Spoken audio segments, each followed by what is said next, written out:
Meu povo, tudo bem com vocês? Mais uma empreitada no mundo fantástico da ortodontia e a pergunta de hoje é: tem como resolver isso? Bom, o caso que a gente vai abordar hoje, à primeira vista, parece um pouco complicado, mas o diagnóstico bem feito mata toda a situação.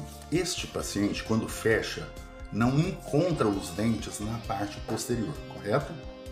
Errado. Este paciente é um paciente com uma característica muito específica, que nós chamamos de classe 2, dissimulado. A posição dos dentes dele leva a um certo constrangimento que ele dissimula, ou seja, ele mente a posição que ele fecha e a posição dos dentes para todas as pessoas. Isso é um mecanismo de defesa social que a gente tem. Todo mundo tem isso. Então o que ele faz? Ele pega os dentes de baixo e projeta para frente. É comum isso acontecer nos pacientes que a gente classifica como classe 2 esqueletal. São pacientes que têm o osso de cima mais à frente que o osso de baixo.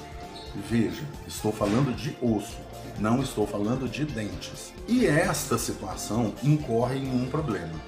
Mesmo quando o paciente vai fazer os exames no laboratório de radiologia, ele dissimula, ele mente a posição dos dentes e dos ossos.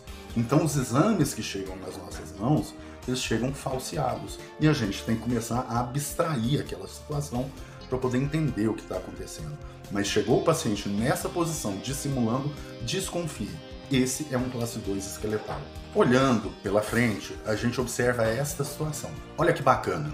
Quando ele está no laboratório de radiologia, a foto de cima, a fotografia sai desse jeito, ele empurrando os dentes para frente. Quando chega aqui no consultório e fala, agora eu quero tirar uma fotografia, fecha os dentes, ele empurra para frente e eu falo, não, você não mastiga nessa situação. Eu preciso saber a situação verdadeira do seu fechamento. E aí ele reposiciona e fecha da forma que está embaixo. Percebe? Na foto de baixo, apesar do problema estar mais aparente, a boca é funcional. Ele funciona bem no fechamento e na mastigação. A foto de cima, a foto dissimulada, é uma foto social. A foto de baixo é a foto funcional. Bom, então batemos o martelo. Nós temos um paciente classe 2 esquelética com diversas características, entre elas apinhamento severo. E só recapitulando, o método nosso leva em conta isso aqui, a análise cefalométrica, que é feita a partir deste traçado, que é uma cópia do que o laboratório de radiologia entrega para a gente na teleradiografia lateral. Nessa teleradiografia lateral, a gente observa de novo aquele problema. Os dentes de trás não se encostam. Em todos os exames que o paciente vai fazer, ele dissimula, ele mente aquela posição, o que é péssimo para a gente. Mas mesmo assim, alguns dados a gente ainda consegue refinar. Por exemplo, nesse campo, aliás, nesses campos, a gente consegue observar a relação dos ossos superior e inferior. E a gente percebe que nós temos realmente essa discrepância. Osso superior muito à frente do osso inferior. E poderia ser pior. Se o osso superior desse paciente está lá na frente e o inferior aqui atrás, o natural é que quando ele sorrisse, ele ficasse nessa posição, os dentes dele aparecessem dessa forma, como nessa fotografia, sem dissimulação. Mas a natureza é tão generosa que ela faz o quê? Ela pega os dentes de cima e embaralha eles, levando para trás, para poder disfarçar um pouco do problema desse paciente.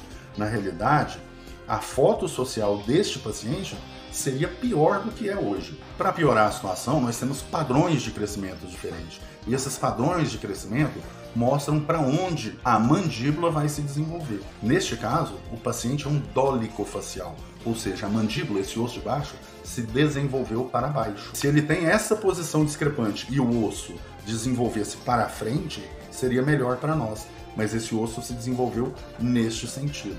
E aí a gente passa para a análise dos dentes propriamente dito. Neste campo, a gente observa que os dentes de cima estão bem posicionados dentro do osso, mas muito inclinados para trás. Percebe como a natureza foi generosa? Se ela tivesse deixado esses dentes ficar lá na frente, seria bem pior o estado desse paciente. Mas não, ela inclinou para trás. E nos dentes de baixo, o processo inverso. Ela pegou esses dentes de baixo, chegou para frente e inclinou para frente, disfarçando um pouco da grande discrepância que ele tem. A partir desses dados cefalométricos, a gente faz uma interpretação, então, de que nós devemos trabalhar na boca de cima, diminuindo a quantidade de dentes na região posterior e pegando os dentes que estão apinhados na região anterior e redistribuindo eles para trás. Nós não queremos montar um aparelho fixo superior passando em todos os dentes. A gente vai usar aquilo que a gente chama de técnica do arco segmentado.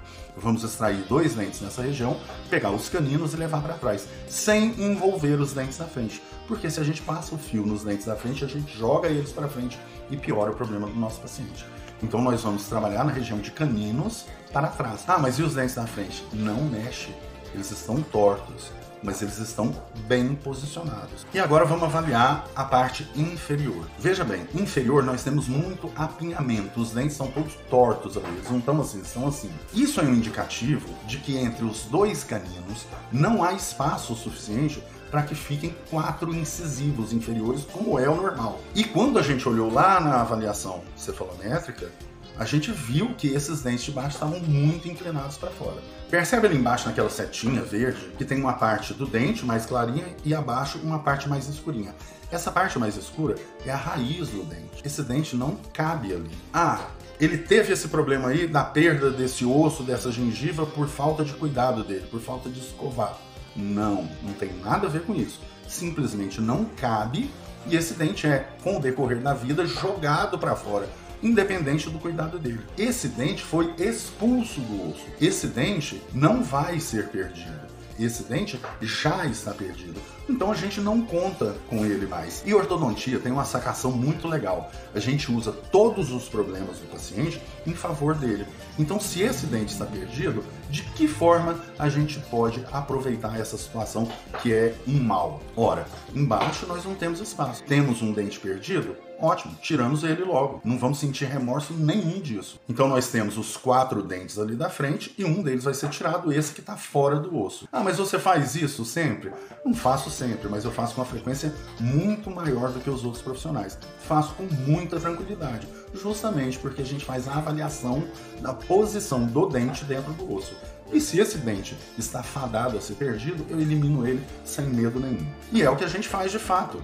Olha lá, extraindo o dente e já montamos um aparelho puxando um dente de cá e um de cá para poder encostar e dar espaço ali na frente. Assim que a gente extrai, a gente já começa a fechar. E observa que o aparelho, nesse caso, é segmentado, ou seja, só tem fio naquela região onde a gente quer movimentar. E o movimento que a gente quer fazer é lateral, ele não é antero-posterior, ou seja, eu não vou montar um aparelho fixo total para jogar para frente para depois poder jogar para trás. Então a gente trabalha com os dentes, mexendo o menos possível ele dentro do osso. Depois de algum tempo a gente conseguiu fechar ali na frente e embaixo, conseguiu levar os caninos para trás e entramos nessa fase aqui que estamos fazendo o que nós chamamos de abotoamento. Ou seja, agora que a gente conseguiu retificar, alinhar toda a boca superior e inferior, a gente vai casar ela, abotoar ela, e essas 3 posições mostram o que a gente está fazendo. Poxa, mas você vai acabar o tratamento assim? Esses 2 dentes da frente dele estão salientes. Não, gente, foi proposital. Observa que um deles tem um quebradinho na ponta. De tanto o paciente empurrar a mandíbula para frente, ele tanto fez isso que ele quebrou a ponta do dente. Ah, então é só você pegar uma resininha e recompor ali. Não, a ideia é o contrário. As resinas não são tão resistentes quanto os próprios dentes. E olha que ele quebrou o dente. No tratamento ortodôntico, a gente coloca esse dente um pouco mais abaixo. E depois, quando chega no final, a gente vai cortar a ponta dos 2 dentes, regularizando a altura deles em relação aos outros. E é assim que a gente obtém esse resultado. Bacana, olha só, enxave de lateralidade de guia canino direito, central ocluindo bem sem mordida profunda e esquerdo também uma boa chave de guia de lateralidade em caninos. E o resultado que a gente obtém é esse. Vou falar um negócio pra você, é bacana. É muito gratificante você chegar num resultado desse. Agora é a hora de você desfrutar, colher os louros do seu tratamento, certo? Errado? Porque aí entra um fator imponderável, que chama-se paciente. Quando a gente tira o aparelho fixo, ele tem que usar a contenção. E a contenção a gente usa para fazer pequenos movimentos e pequenos ajustes que vão dar estabilidade ao paciente. E é nessa fase que o nosso paciente fala: vou economizar, não vou pagar a mensalidade mais, tá tudo certo? E desiste do tratamento. É sempre assim. É a sina do ortodontista. Trabalha anos fazendo um trabalho bacana e o paciente quer economizar uns trocados, desaparece. Sem problema. Daqui 6 meses, 1 ano, ele volta aqui com tudo fora do lugar e a gente começa tudo de novo. A profissão é maravilhosa.